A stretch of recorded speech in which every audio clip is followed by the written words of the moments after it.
আমাদের কর্মীদের এবং মানুষকে সাথে থাকতে, যাতে কাউন্টিংয়ে সবাই সমানভাবে আজ থেকে পাহারা দেয়।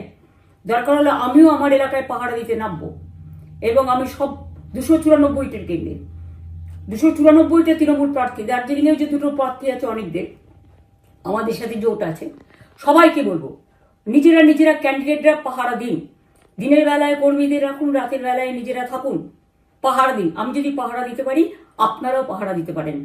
রাত জাগুন, সকালে এসে অন্য টিমকে হ্যান্ড ওভার করে তবে ঘুমবেন।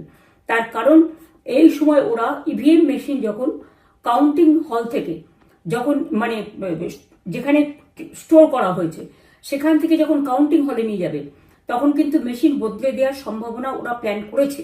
সুতরাং নজর রাখতে হবে যাতে কোনো রকম নেগলিজেন্স না হয়, অবহেলা করবেন না।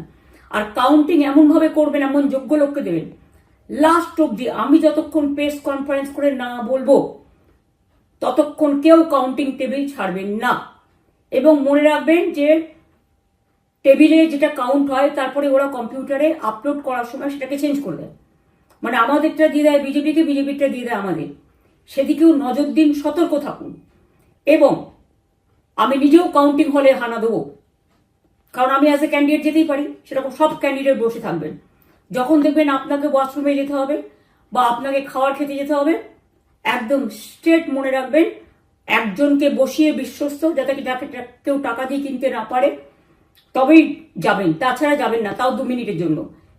এত কষ্ট করেছেন, এইটুকু কষ্ট কিন্তু করতে হবে বাংলা মায়ের জন্য, বাংলার মানুষকে বাঁচানোর জন্য, বাংলার মানুষের অধিকার রক্ষার জন্য। আর একটা কথা বলি, সবাই শান্ত থাকবেন, সংযত থাকবেন, দিদির প্রতি ভরসা রাখুন, বাংলার মানুষের প্রতি ভরসা রাখুন। আমাদের মামাটি মানুষের সরকারই আমরা গঠন করছি এবং করব।